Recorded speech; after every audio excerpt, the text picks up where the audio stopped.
ఆహ్వానిస్తున్నాం.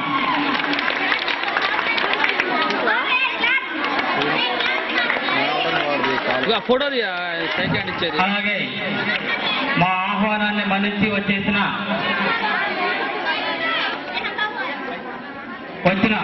అతిథులను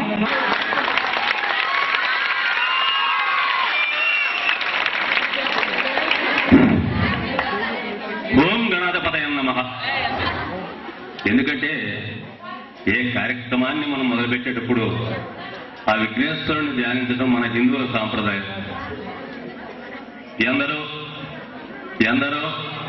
ఎందరెందరో మహానుభావులు అందరికీ కూడా ఈ సభాముఖంగా నా నమస్సుమాన్యాలు తెలియజేసుకుంటూ ఉన్నాను.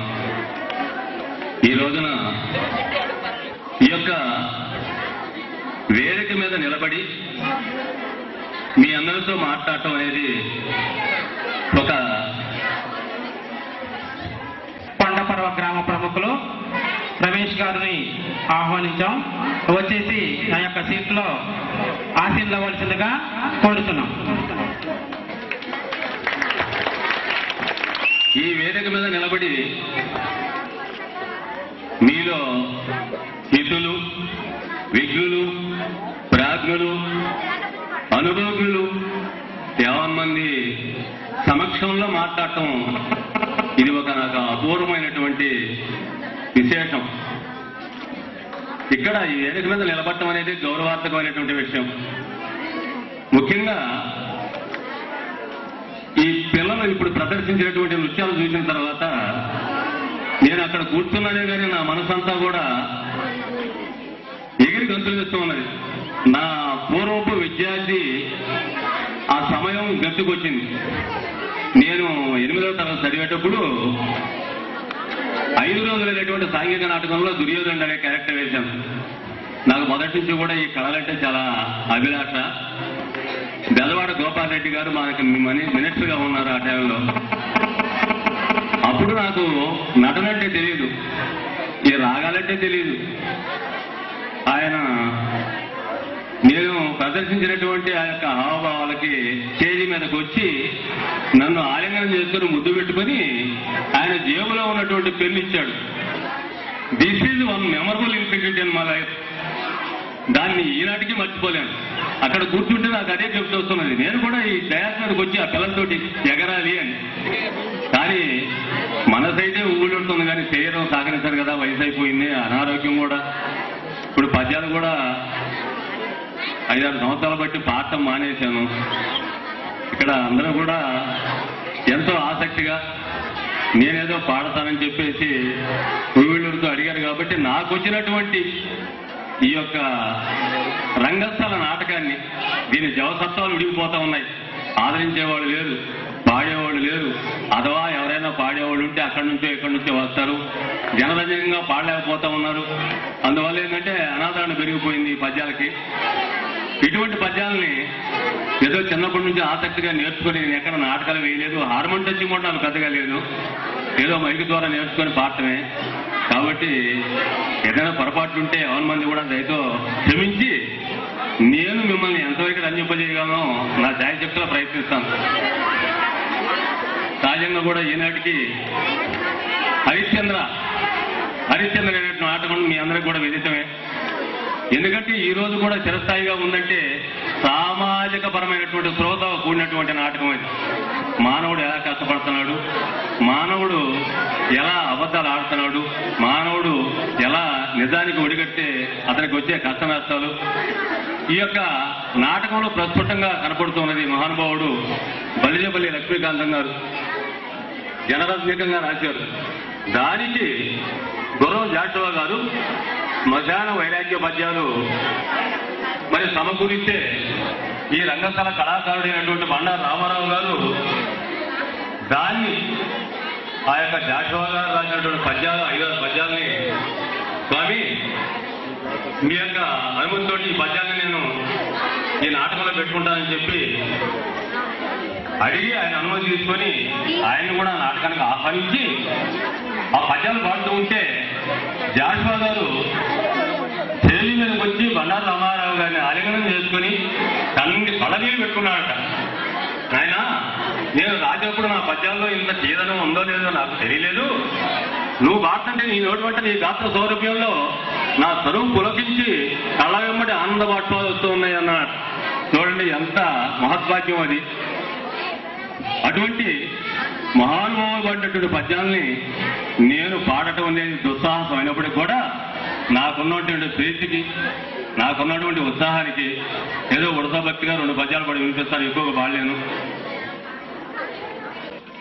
తన రాజ్య సర్వస్వాన్ని కూడా విశ్వామిత్రుడు దారపోసి భార్యను తీసుకొని వెళ్ళిపోతూ ఉన్నాడు. ఆయనకిచ్చినటువంటి అప్పును తీర్చడానికి నక్షత్రాన్ని కూడా వెంట పెట్టుకొని అలా కొంత దూరం నడిచి వెళ్ళిన తర్వాత ఒక అరణ్యం వచ్చింది. ఆ అరణ్యంలో సుకుమారి అయినటువంటి భార్య చంద్రమతి నడవలేక నడుస్తూ ఉన్నది. ఈయన ముందు పోతూ వెనక్కి తిరిగి భార్య అవస్థ గమనించాడు. హృదయం ద్రవించింది అనుకుంటున్నాడు. దగ్గరకు పోయాడు, ఆవిడ పొదుగు పట్టుకున్నాడు. అకటకట ఎండ కన్నీరంగని నిన్ను ఈ ఘోరారణ్యములకు తెచ్చి ఎంత దురవస్థ పాలు చేసి తిని, అయ్యయ్యో ఏనాడు నడచినావో ఈ ఎడమురులలోనా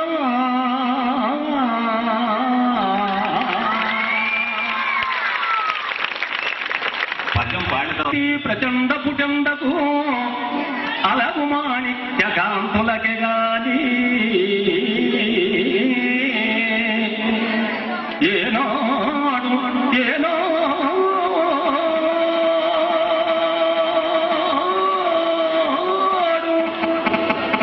చవి చూచితి సరసరాజన్య భోజనమే కానీ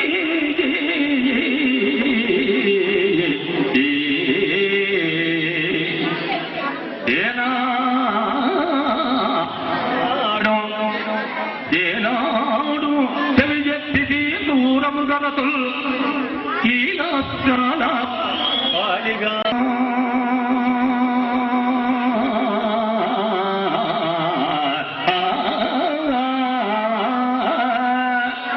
గదగద అగద ఎన్నడింగితి ఉత్తర దినేశ కర కిరణ దోల తత్త కర్త శిలోత్రి కటక గమన దశడుల చింత నన్ను వరించుటం చేసి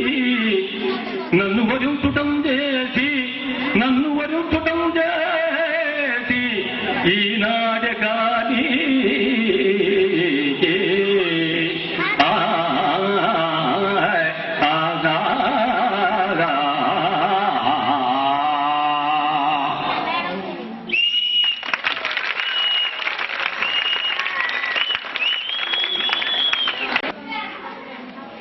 ఇబ్బందికర పరిస్థితిని, మన యొక్క అవసాన దశను, వీటన్నింటినీ కూడా వైరాగ్య స్థితిగా తెలియజెప్పినటువంటి పద్యం. ఎందుకంటే జనన మరణము సహజం.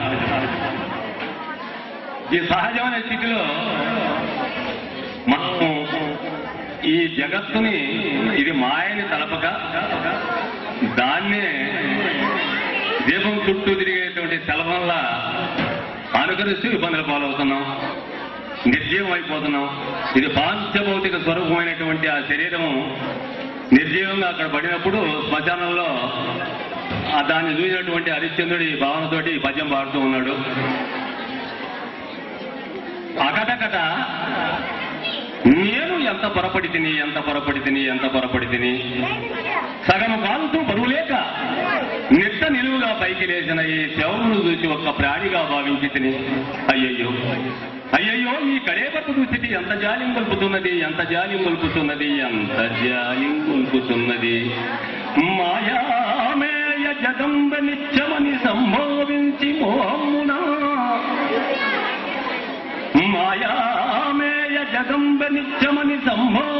మోహమునా నా ఇల్లాలని రాకుమూర్తని ప్రాణం ఉండునన్నాక ఎంతో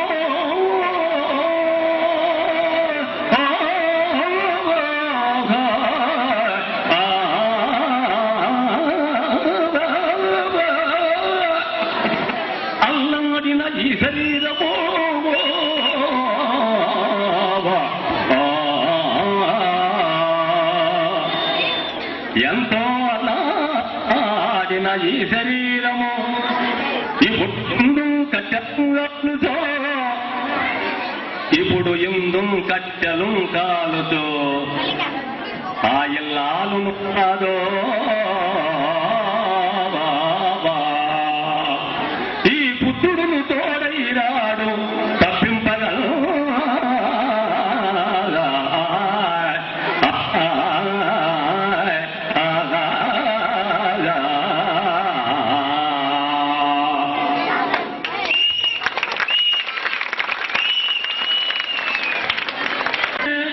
సత్తవిందుని కమ్మని కలము నిప్పులలోన కరిగిపోయెను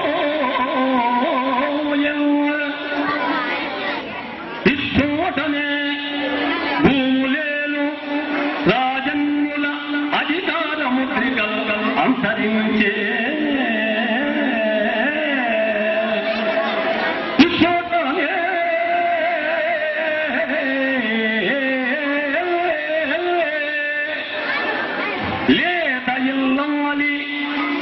లేత ఇల్లాలి నల్ల పూసల సౌరు గంగలో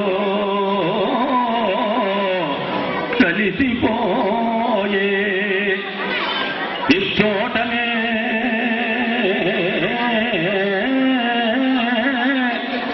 చెట్టు పేరుని గంగన్న చిత్రలే కొన్ని పూజ నశించే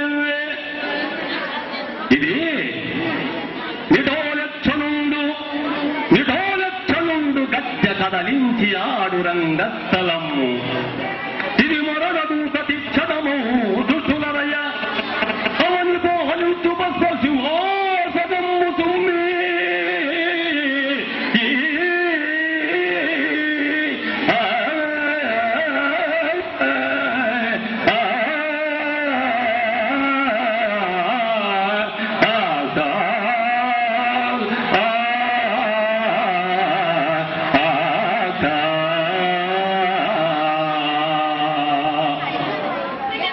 దయచేసి బాగా అలుపుతూ ఉన్నది. ఈ వయసులో పాడాల్సి కష్టంగా ఉంది. అనుభవం అంటే ప్రాక్టీస్ లేక ప్రాక్టీస్ నమ్మేస్తాను. ఇంకా పాడటం కొంచెం కష్టంగా ఉంది కాబట్టి రాజేంద్ర బాబు గారు నా కుమారుడు, ఎందుకంటే 2 మాటలు చెప్పి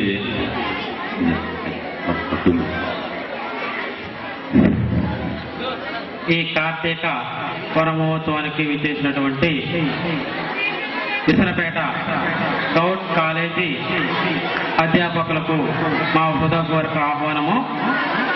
అక్కడ విచ్చేసిన సీట్ల వారిని ఆశీర్వదించవలసిందిగా కోరుతున్నాం. అక్కడ పద్యాలు పాడటం జరిగింది. ఎంఎస్సీ మాస్టర్ రాజేంద్ర బాబు గారు అబ్బాయి, మా అబ్బాయి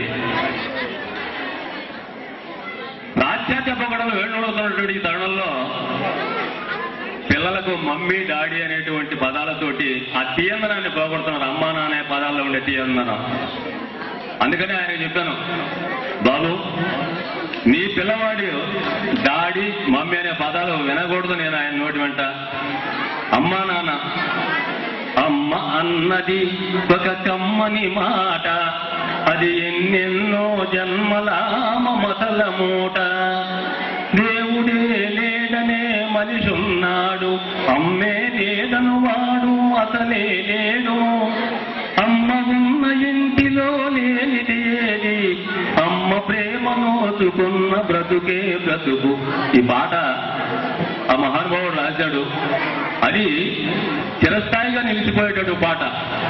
అందుకనే తల్లిదండ్రులు 50 మంది కూడా చేసి నమస్కరించి నేను చెప్పేది ఏంటంటే, వాళ్ళ పాశ్చాత్య నగరత పోవడం నెట్టద్దు. మన సంస్కృతిలో ఉన్నటువంటి తీయదనాన్ని మర్చిపోకుండా, ఆంగ్లం మనకి అత్యవసరమైన పరిస్థితి నేటి కాలంలో ఉద్యోగ అన్వేషణలో, కానీ దాన్నే పట్టుకొని బాగులాడుతూ మన నాగరికతని, మన సంస్కృతిని, మనది హిందూ దేశం. హిందూ దేశం అంటే ఎలా వచ్చింది? ఆదిశంకర్లు, ఆది దంపతులైనటువంటి పార్వతీ పరమేశ్వరులు మనకు ఆదర్శప్రాయులు. వారికి ఆ యొక్క పార్వతీమాతకి హైమావతి అనేటువంటి పేరు ఉంది. ఎందుకంటే హేమవంతుడు కుమార్తె కాబట్టి హేమవంతుడు పదం నుంచి హైమావతి, హైమావతి పదం నుంచి హిందూ పదం అనేటువంటి ఏర్పడింది. వాళ్ళ యొక్క సంతతే కాబట్టి ఈ యొక్క మనం దేశానికి హిందూ దేశం అనే పేరు వచ్చింది. ఆ తర్వాత దుష్యంత మహారాజు శకుంతలకు పుట్టినటువంటి పుత్రుడు భరతుడు ఈ యొక్క దేశాన్ని ఏకఛత్రాధిపత్యంగా ఏలిన కారణం చేత భారతదేశం అనే పేరు వస్తే ఆ భారతదేశం కాస్త బ్రిటిష్ వాళ్ళు ఇక్కడికి వచ్చిన తర్వాత ఇంగ్లీషు సంస్కృతిలో ఇండియాగా మారిపోయింది. హిందూ దేశం భారతదేశం రెండు పోయి మన దేశం ఏంటంటే ఇండియా. ఈ పదాలు వస్తున్నాయి కాబట్టి ఇంగ్లీష్ పదాలు మనకు అవసరమే, కానీ మన సంస్కృతిని కూడా బాగుంటుంది. దయచేసి అదే శ్రీకాకుళంలో అయ్యా అన్ని పద్యాలు పాడారు, చింతామణిలో ఒక పద్యం పాడమని వినిపించండి అని అడిగారు. చివరిలో సర్వస్వాన్ని చింతామణికి అర్పించి జ్ఞానోదయం అయిన తర్వాత సుబ్బిచెట్టి మరి ఆ భవానీ శంకరుడు ఇద్దరు పాడినటువంటి ఒక పద్యం వినిపిస్తాను, ఇంతటితో విరమిస్తాను. దయచేసి ఏదన్నా కళాతీతం అయితే క్షమించవలసిందిగా ఇక్కడ ఉన్నటువంటి శాపనందాన్ని కూడా అభ్యర్థిస్తూ, ఇది ఎందుకంటే ఈ రంగస్థల పద్యాలు చిరస్థాయిగా నిలుచుకోవాలి. అది వైగోపాలరావు నాయుడు గారు ఇప్పుడు సినిమా తీసి